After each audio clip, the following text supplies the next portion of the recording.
Graça e paz, meu irmão, minha irmã. Estamos no segundo trimestre de 2022, encerrando praticamente esse trimestre. Na aula de hoje, nós vamos falar a respeito da bondade de Deus. O tema hoje é a bondade de Deus. Vamos falar sobre mais dois assuntos, mas o foco principal aqui está na bondade de Deus. Estamos ali tratando sobre o Sermão do Monte e espero que você seja tocado pelos ensinos do Senhor Jesus, que possam transformar nosso coração, o meu coração, o teu coração. A palavra de Deus, ela se presta a isso, a nos mudar. Foi para isso que Jesus foi enviado e foi para isso que a palavra de Deus foi trazida a nós, para que nós possamos ser transformados por ela e transformados à semelhança de Jesus Cristo. Senhor Deus e Pai, te damos graça por esse momento, Senhor. Pedimos ao Pai, nos traz aqui a tua saúde espiritual através do teu ensino, Senhor. Nos ajuda a andar na tua presença, a glorificar o teu nome. E nos ajuda, Senhor, a entender o teu plano acerca das nossas vidas, Senhor. Queremos nos adequar ao teu ensino, Senhor, ser confrontados pela tua palavra e nos adequar àquilo que o Senhor nos der entendimento. Pedimos que tenhamos sempre um coração ensinável para sermos transformados, como eu disse, à imagem do teu Filho Jesus Cristo. Aliás, não como eu disse, como está na tua palavra. Pedimos isso em nome de Jesus. Amém. Então, queridos, vamos lá. Essa aula de hoje, o tópico, né? Na verdade, nós estamos falando aqui de um resumo da aula que foi ministrada na igreja, na Escola Bíblica Dominical, e fazemos aqui o nosso resumo. Nós temos 3 tópicos específicos aqui a tratar. Um é a bondade de Deus. O outro nós vamos falar a respeito dos 2 caminhos e, por último, dos falsos mestres, dos falsos profetas. A cautela que temos de ter com eles. Então, nós vamos encontrar isso no Sermão do Monte, lá no capítulo 7 de Mateus. Então, vamos lá primeiramente falar sobre a bondade de Deus. E vamos lá para Mateus, capítulo 7, de 7 a 12. Eu estou aqui com a Almeida Revista e Atualizada, segunda edição. E diz assim, a partir do capítulo 7, versos 7 a 12. Pedi e dar-se-vos-á. Buscai e achareis. Batei e abrir-se-vos-á. Pois todo o que pede recebe, o que busca encontra, e a quem bate, abrir-se-lhe-á. Ou qual dentre vós é o homem que, se porventura o filho lhe pedir pão, lhe dará pedra? Ou, se lhe pedir um peixe, lhe dará uma cobra? Ora, se vós, que sois maus, sabeis dar boas dádivas aos vossos filhos, quanto mais vosso Pai, que está nos céus, dará boas coisas aos que lhe pedirem. Tudo quanto, pois, quereis que os homens vos façam, prestem atenção bem nesse versículo, tudo quanto, pois, quereis que os homens vos façam, assim fazei-o vós também a eles. Porque esta é a lei e os profetas. Então está aqui a parte referente à bondade de Deus, nosso tópico 1. Pedi, dar-se-vos-á, buscai e achareis, abrir e vos será aberto, e abrir-se-vos-á. Então, queridos, a palavra de Deus aqui está falando sobre a bondade de Deus. Jesus está dando um testemunho aqui a respeito sobre a bondade de Deus. Bondade. O que vem a ser a bondade? Bondade é uma qualidade suprema de Deus. Como nós temos ensinado e aprendemos e temos ensinado, Deus possui algumas qualidades que são chamadas de intangíveis e algumas qualidades que são chamadas tangíveis ou comunicáveis. As intangíveis, incomunicáveis, são aquelas que Deus não participa. Deus não compartilha com o homem, como a sua onisciência, onipresença, transcendência, a sua soberania. Deus não entrega isso para os homens. Mas existem alguns atributos de Deus que Deus compartilha com o homem. O amor de Deus, a misericórdia de Deus, a bondade de Deus. Então o homem não somente ele é beneficiado porque Deus é bom, misericordioso, Mas Deus permite que o homem também possa ser bondoso, misericordioso, amoroso, porque pratica o amor. E essa é a bondade, é uma qualidade suprema de Deus. Deus é bom. A Bíblia diz que Deus é bom. E Romanos, capítulo 5, verso 7, olha só o que o apóstolo Paulo vai falar a respeito da bondade. Dificilmente alguém morreria por um justo, pois poderá ser que, pelo bom, alguém se anime a morrer. Ora, pelo justo, não se está disposto a morrer, mas pelo bom sim. Portanto, o que o apóstolo Paulo está querendo dizer aqui, que ao compararmos, de certa forma, a justiça, ou seja, ser justo, com o ser bom prevalece. O ser bom, digamos assim, é melhor do que ser justo. Mas, pelo bom, alguém está disposto a morrer. Para que nós possamos saber a respeito do que é bom, nós precisaríamos de quê? De um discernimento adequado a respeito da situação. Esses dias, na igreja, no culto passado,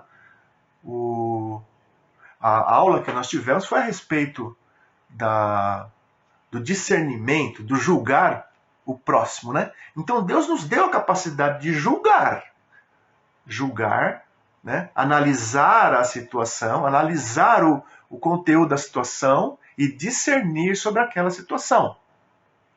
Agora, para que nós possamos dizer se algo é bom ou não, isso nós devemos ver da perspectiva de um justo juiz. Somente um justo juiz tem condições de dizer realmente o que é bom e o que não é bom. Por que eu digo isso? Porque tem vezes que nós passamos por certas situações que nós entendemos que aquela é uma situação má, ruim. Mas aos olhos de Deus, muitas vezes é uma situação necessária para que nós possamos o quê? Nos adequar à sua palavra. Faz parte, muitas vezes, da disciplina de Deus. Vamos lá para Apocalipse. Apocalipse, capítulo 3, no verso 19. O que o Senhor está falando aqui? Para a igreja. Ele diz assim: eu repreendo e disciplino a quantos amo. Eu repreendo e disciplino a quantos amo. Sê, pois, zeloso e arrepende-te. Então Deus está dizendo o quê? Eu amo. Quem recebe a minha disciplina, não recebe a minha disciplina porque eu não amo. Pelo contrário, pelo fato de sermos amados, Deus nos disciplina. Então, se você está passando por uma situação e muitas vezes você entende que essa é uma situação em que Deus está te disciplinando, fique contente. Dê glória a Deus. Porque significa que o amor de Deus está sendo expresso, derramado sobre a sua vida. Assim como já aconteceu comigo, de passar por situações e entender que Deus estava realmente querendo me transformar. E eu precisava me adequar àquela situação. Qual situação? A palavra de Deus. A palavra de Deus, como eu disse, a palavra de Deus serve para nos confrontar. Para que nós possamos olhar para a palavra e ver que nós, muitas vezes, não estamos de acordo com aquilo que a palavra nos chama. E aí cabe a nós o quê? Cabe a nós mudarmos. Mudar não é fácil. Eu lembro quando eu era jovem, e estava naquela fase de crescimento, e não sei se vocês já ouviram falar a respeito da dor do crescimento. Que muitas vezes os nossos ossos, quando eles estão num processo de crescimento, os ossos doem. E eu lembro que eu sentia muitas vezes a minha canela doer. A canela doer por quê? Porque o osso está crescendo. Então isso, muitas vezes, o crescimento, ele vai doer. Ele vai nos trazer dor. Mas isso é para que nós cresçamos. E nós somos chamados para o crescimento. Nenhum nenê permanece bebê, né? por toda a vida, ele cresce naturalmente. Vira criança, vira adulto, depois se transforma, vira criança, adolescente, depois adulto, depois velho. É a ordem natural das coisas. Crescermos é uma condição natural do ser humano. E, queridos, nesse processo, o que eu quero dizer com isso? Que muitas vezes as pessoas, quando estão passando por um processo desse, elas estão, às vezes, tão com a vista maculada, com a vista turva, que não conseguem enxergar que é Deus que está trabalhando. Ou ainda, pior, muitas vezes culpam Deus por aquela situação. Por que não funciona comigo? Por que não dá certo comigo? Por que com o outro funciona? Comigo não funciona. Por que só comigo? Eu que sou bom. Deixa eu dar uma notícia para você. Você não é bom. Nós não somos bons. Como assim, irmão Aldi? Eu não sou bom? Foi Jesus que disse aqui, está aqui no texto que nós lemos. Ora, se vós que sois maus, sabeis dar boas dádivas aos vossos filhos. Então Jesus não disse que nós somos bons, não. Não. Nós somos maus. Nós somos maus. Então não pense que você não pode passar por uma situação difícil, uma tribulação, um problema. Saiba que Deus é bom. Na ótica de Deus, tudo que Deus faz, tudo que Deus opera é bom. Deus só pode fazer aquilo que é bom, queridos. Deus não pode, até porque nós vamos ler aqui, a árvore boa, ela produz bons frutos. Deus é uma árvore excelente. Só pode produzir frutos da melhor qualidade.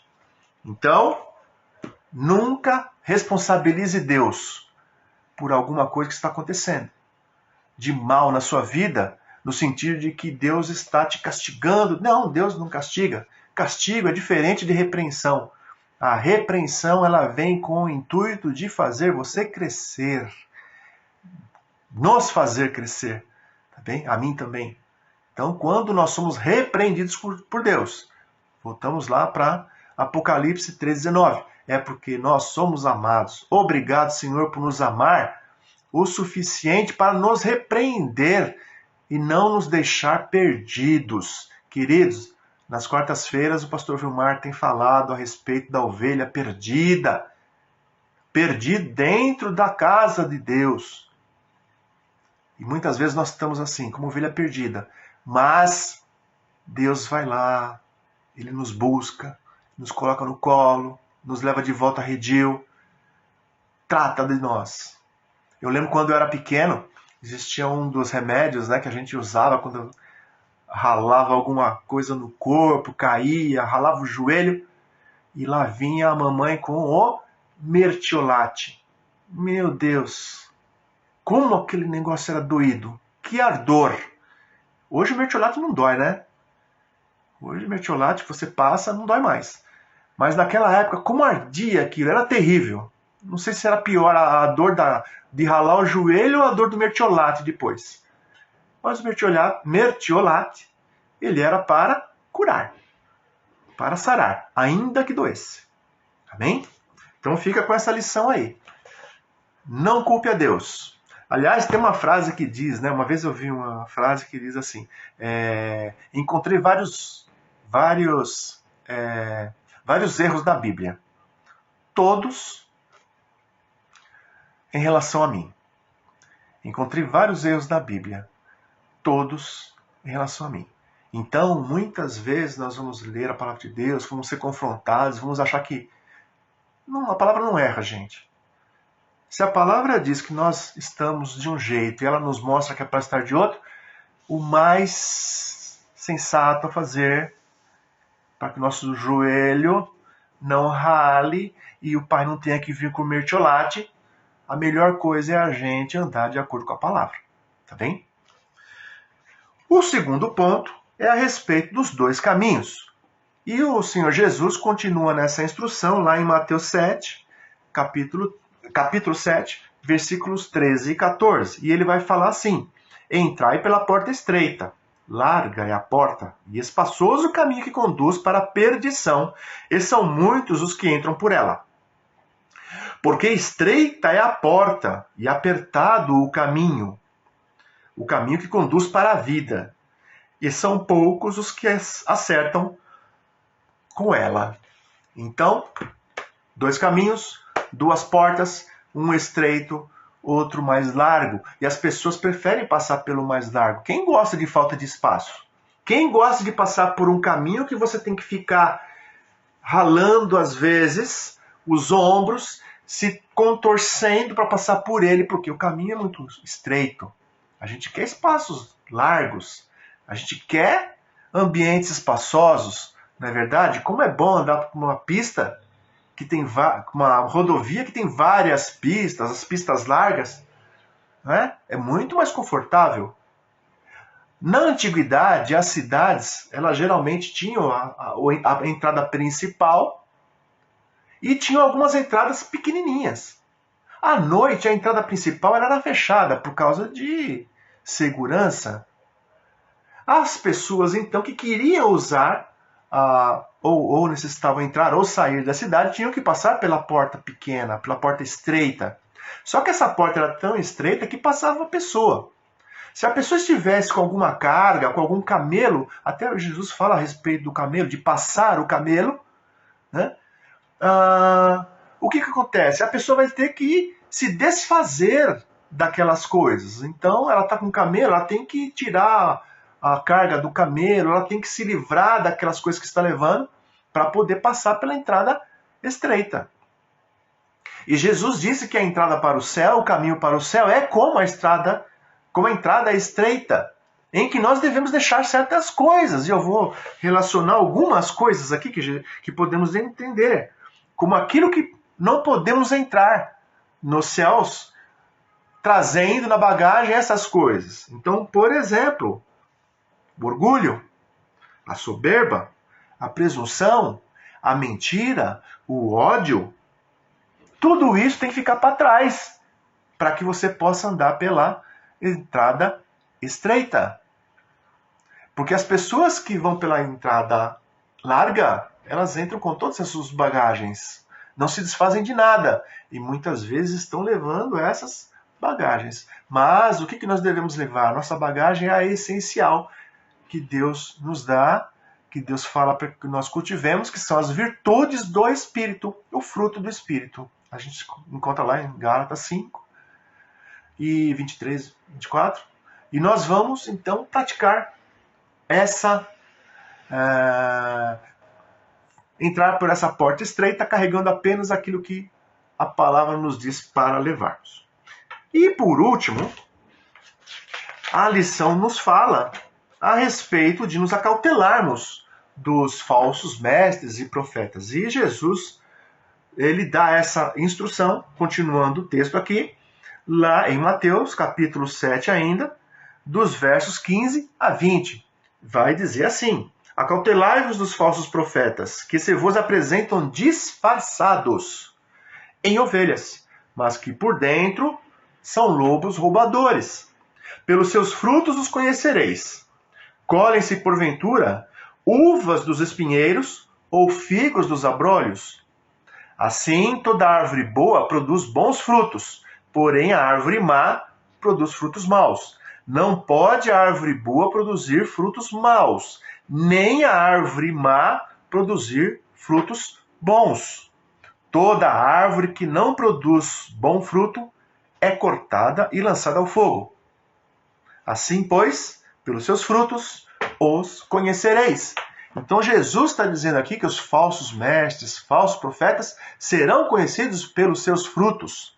Agora, queridos, o Senhor Jesus ainda, ele dá uma dica a respeito desses falsos mestres, falsos profetas, né?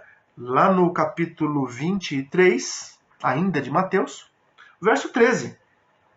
Ele adverte e vai dizer assim: ai de vós, escribas e fariseus, hipócritas, porque fechais o reino dos céus diante dos homens, pois vós não entrais, nem deixais entrar os que estão entrando.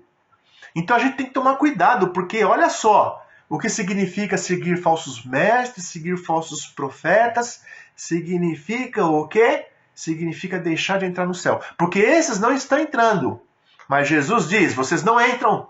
E ficam impedindo os outros também de entrarem. Eles que estão entrando, vocês tiram da fila, vocês impedem essas pessoas de entrarem. E queridos, essa advertência de Jesus, a Almeida Revista e Corrigida, no versículo 15, ela fala assim, acautelai-vos, porém. Portanto, nós estamos falando de um ensino que está vinculado ao ensino anterior. E qual foi o ensino anterior que Jesus nos deu a respeito dos dois caminhos? Nós temos dois caminhos. Então, esses falsos profetas, falsos mestres, eles estão fazendo o quê? Ensinando as pessoas a irem pela porta larga. Queridos, evangelho é renúncia, é deixar cargas para trás. Volto a falar, insisto nisso. Seja confrontado com a Bíblia, seja confrontado com a palavra de Deus. E naquilo que você vê que você não está enquadrado, formatado, você precisa mudar. Você precisa mudar. Você precisa mudar. E se alguém vier com um evangelho de açúcar, digamos assim, aquele evangelho que só mostra as bênçãos, não fala de correção, não fala de mudança, não fala de renúncia, você precisa tomar cautela. Porque os falsos mestres são esses que dizem que não se precisa deixar nada para trás. Na verdade, o que Jesus está dizendo aqui é que há necessidade de abandonar certas bagagens das nossas vidas. Então, queridos, com essa aula, com esse resumo, digamos assim, um resumo até longo, nós vimos aqui Jesus falando sobre a bondade de Deus, Jesus falando sobre os dois caminhos possíveis e que nós devemos optar pela porta estreita, e Jesus alertando a respeito dos falsos mestres e profetas. Então, espero que você esteja atento à palavra do Senhor, seja sensível à palavra do Senhor para escolher a bondade do Senhor, independente do que está sendo na sua vida, como experiência, porque a palavra diz que Deus é bom, Deus não pode deixar de ser bom, Ele não pode negar a si mesmo. A respeito dos dois caminhos, que nós devemos optar pelo caminho estreito, e a cautela a respeito dos falsos mestres e profetas. E aqui vai aquilo que foi falado na semana passada. Nós temos condições de julgar. Nós temos condições de julgar o falso profeta, o falso mestre. Aliás, Paulo fala para nós julgarmos as profecias. Então, relembrando a aula do Newton a semana passada, o julgar não quer dizer... Quando Jesus falou para não julgarmos, para não sermos julgados, Jesus não estava falando a respeito de não termos discernimento a respeito das coisas. Jesus estava falando para não termos aquela condição de julgamento condenatório a respeito das situações, quando nós mesmos, às vezes, temos algo a acertar em nossas vidas.